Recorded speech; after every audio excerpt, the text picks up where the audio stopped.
Students, मैं आशा करती हूँ आप सभी स्वस्थ होंगे और आप सभी की पढ़ाई बहुत अच्छी चल रही होगी। ठीक है, जैसा कि आप सभी को पता है, रियल नंबर चैप्टर में मैं आपको इंट्रो भी करा चुकी हूँ, 1.2 एक्सरसाइज भी करा चुकी हूँ। आज हम 1.3 एक्सरसाइज करने वाले हैं। 1.1 हमने इसलिए नहीं की क्योंकि वो आपके सिलेबस में है नहीं, और ना ही हम 1.4 करने वाले हैं। 1.2 और 1.3 ही आपके सिलेबस में है। ठीक है, अगर अभी तक आपने चैनल को सब्सक्राइब नहीं किया है तो चैनल को सब्सक्राइब कर लें और बेल आइकन बटन को भी प्रेस कर लें, जिससे आगे आने वाले जितने भी नोटिफिकेशंस हैं वीडियोस के वो आपको आसानी से मिल सकें। ठीक है, तो देख आज जो भी हम टॉपिक या जो भी कॉन्सेप्ट से रिलेटेड क्वेश्चंस कराने वाली हूँ मैं आपको 1.3 एक्सरसाइज में, that is most important for exam point of view. ठीक है, देखिए क्या है, आपको नंबर्स को इरेशनल नंबर प्रूफ करने को आता है, तो उसमें थोड़ा सा एक प्रोसीजर है करने का, और वो स्टेप बाय स्टेप आपको एक क्वेश्चन में अप्लाई करके देख लो, बाकी सब क्वेश्चंस में वही करना पड़ता है। जैसे कि सपोज करो सिंगल, जैसे कुछ भी प्लस माइनस ना हो रहा हो इस इरेशनल नंबर के साथ में, एक क्वेश्चन बनता है कुछ प्लस माइनस हो रहा हो या फिर खाली एक इरेशनल नंबर दे रखा है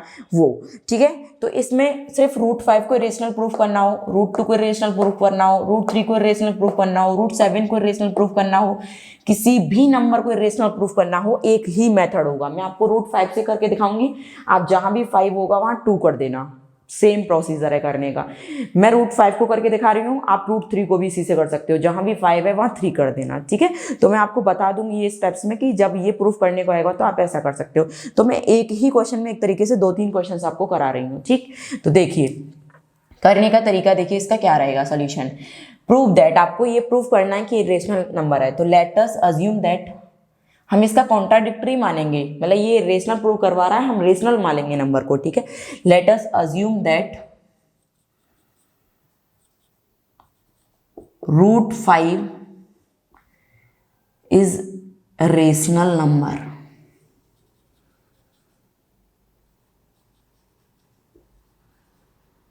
ठीक है, देन देखिए, अब आपने किसी चीज को रेशनल नंबर बोल दिया, आप तो उसको a/b या p/q की फॉर्म में लिख सकते हो, जैसे भी आप लिखना चाहो।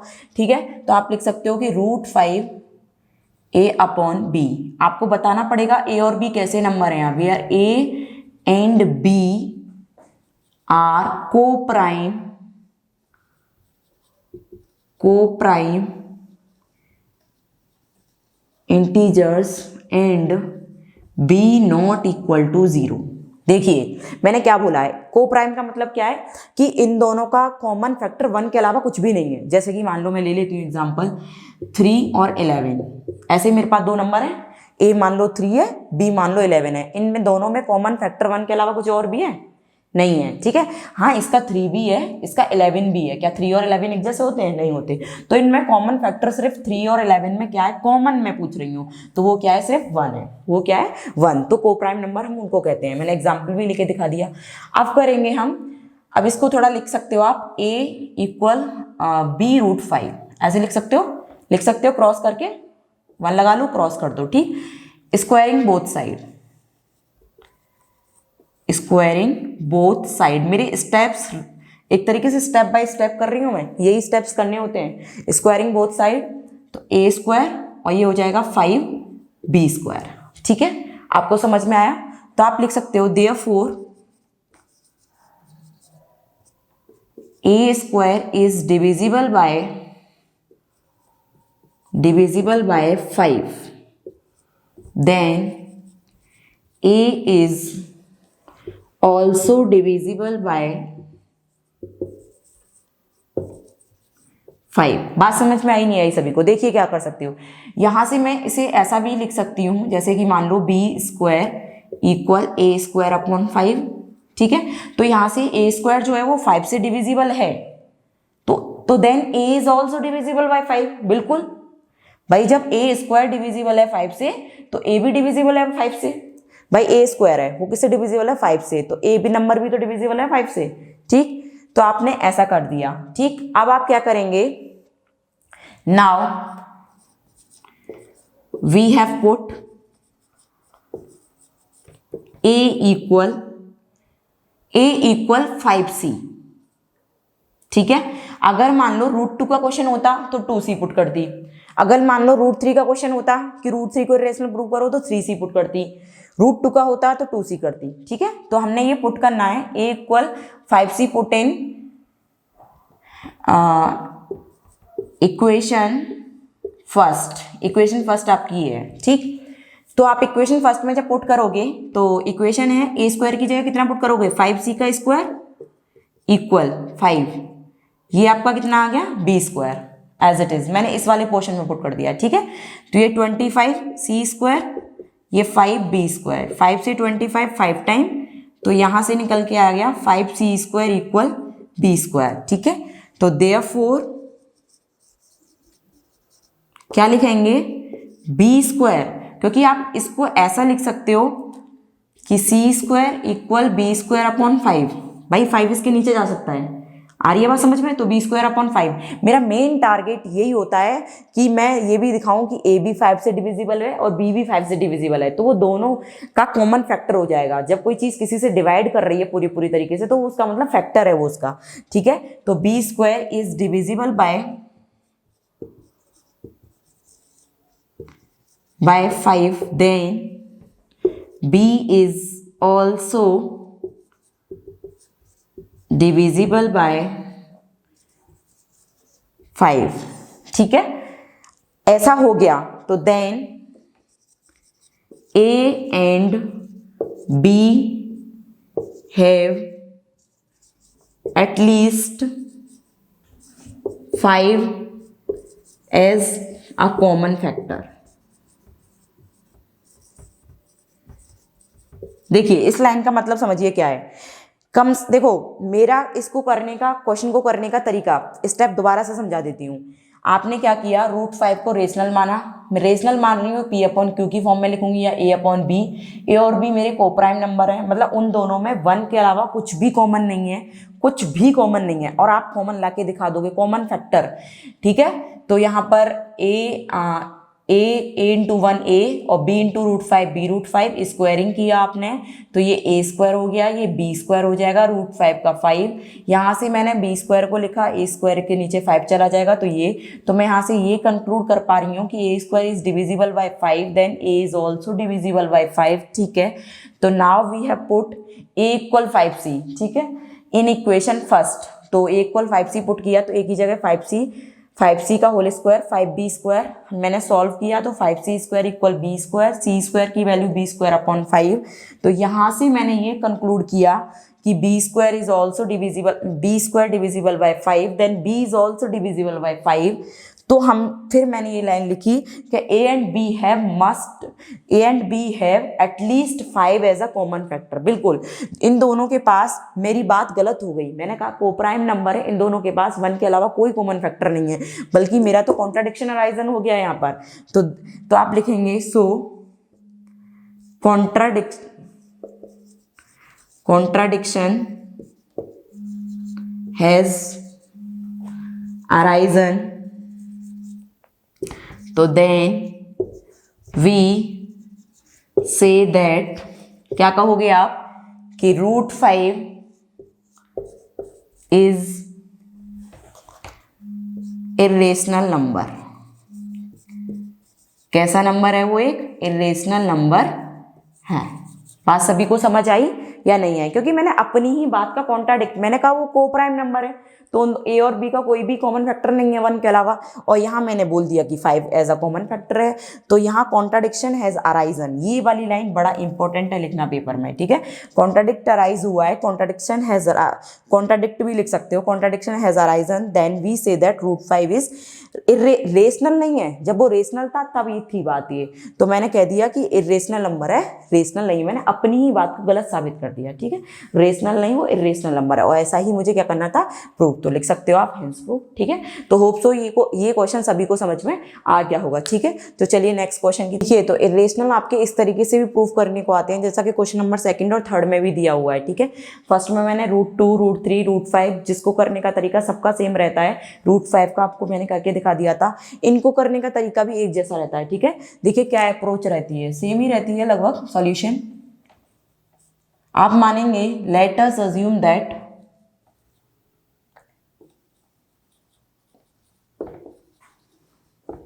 Three plus 2 √5 is rational number. उसने बोला इर्रेशनल, तो आपको रेशनल मान के चलना है, ठीक है, ये कैसा नंबर है, रेशनल नंबर।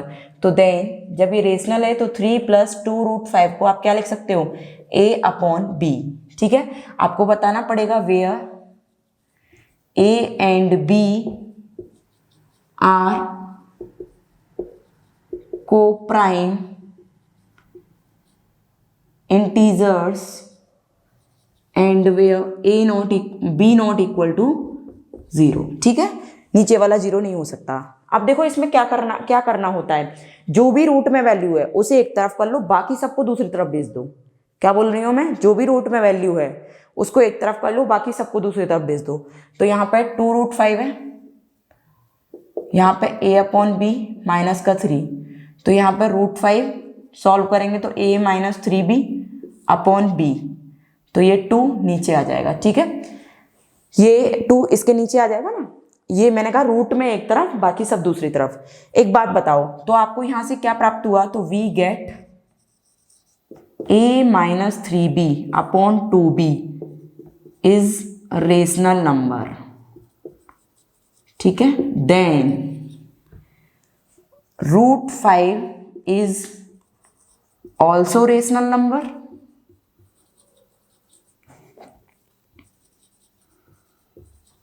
एक बात बताओ, अगर ये रेशनल है, इक्वल चीजें तो बराबर होती हैं। अगर ये रेशनल नंबर है, आपने कहा ये p/q की फॉर्म में लिख रहा है, इनमें न्यूमरेटर है और डिनोमिनेटर है, तो ये भी तो रेशनल नंबर है। बट हम तो अभी पीछे क्वेश्चन में प्रूव करके आ रहे हैं कि √5 एक रेशनल नंबर होता है। तो मैं तो इसलिए इसे √5 को रेशनल बोल रही हूँ क्योंकि ये रेशनल है।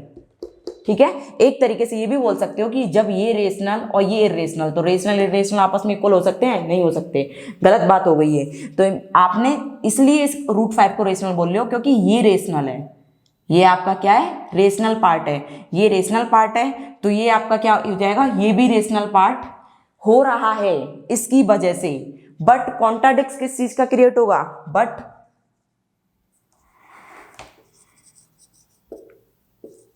contradicts contradiction has arisen because √5 is a irrational number। ठीक है, but contradiction has arisen because √5 आपका एक इरेशनल नंबर है। आप कह रहे हो कि √5 रेशनल नंबर है, ऐसा कैसे हो जाएगा। तो देन आप कहेंगे कि जो आपका जो 3 + 2√5 है, जो रेशनल नंबर आप मान के चले हो वो रेशनल नहीं है। Then we say that 3 + 2√5 is irrational number. ये भी कैसा नंबर है, एक इरेशनल नंबर है। बात सभी को समझ में आई नहीं आई, सभी को समझ में आ गई हो। नीचे वाले क्वेश्चन को भी सेम ऐसे करेंगे। देखो इस क्वेश्चन में इतना ध्यान रखना, अगर मान लो ये क्वेश्चन 2 नंबर में आता है तो ऐसे ही कर देना, 4 नंबर में आता है तो √5 को भी सेपरेटली इरेशनल प्रूफ करके दिखाना पहले, क्योंकि ये इरेशनल है।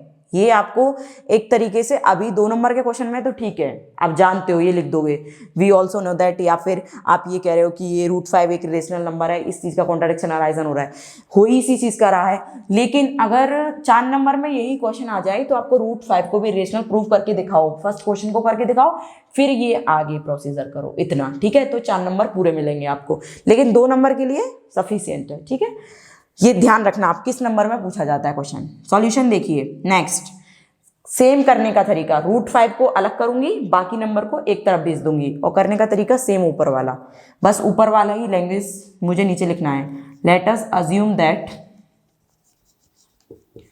कोई भी क्वेश्चन कर सकते हो, हर क्वेश्चन करने का तरीका एक, रूट को अलग रखो, बाकी सबको एक तरफ ले जाओ। Let us assume that 7√5 is rational number. ठीक है, आपने मान लिया, तो देन 7√5 इक्वल a/b। ठीक है, लिखने का तरीका वही है, where a and b are coprime integers and b not equal 0। आगे बात सभी को समझ में है? तो यहाँ से √5 इक्वल a/7b, ठीक है, a/7b, तो ये हो गया, ठीक। तो यहाँ पर मैं क्या कहूँगी कि a/7b जो है, a/7b, मैं ऊपर वाले क्वेश्चन को रफ कर देती हूँ, ऊपर करते हैं, नीचे दिखेगा नहीं। तो देखिए इस क्वेश्चन में मैं क्या करूँगी, तो हमको यहां से प्राप्त हुआ कि a/7b, we get a/7b is rational number, then √5 ही है, इधर भी √3 वगैरह तो है नहीं, √5 इज ऑल्सो रेशनल नंबर। जब ये रेशनल है तो ये भी रेशनल है, ठीक है। तो बट कॉन्ट्राडिक्शन किस बात का अराइजन हो गया, क्योंकि हम तो जानते हैं √5 एक इरेशनल नंबर है, ठीक है, क्या है, इरेशनल नंबर है। तो देन वी से दैट, क्या लिखोगे आप कि 7√5 इज इरेशनल नंबर, ठीक है। सभी को समझ में आ गया होगा। तो सेम लैंग्वेज, मैंने देखो लैंग्वेज में कुछ भी चेंज नहीं करते हैं, 1-2 क्वेश्चन के लिए लैंग्वेज लिख के देख लो, अपने आप समझ में आ जाती है, ठीक है। तो आपको ये सभी को समझ में आ गया होगा। तो रियल नंबर आपका एनसीईआरटी में से फिनिश हो जाता है। जो भी इसके प्रीवियस ईयर क्वेश्चंस हैं और जो एग्जाम के पॉइंट ऑफ व्यू से मुझे इंपॉर्टेंट क्वेश्चंस लगेंगे वो मैं नेक्स्ट वीडियो में लेके आऊँगी आपके सामने, ठीक। Thank you.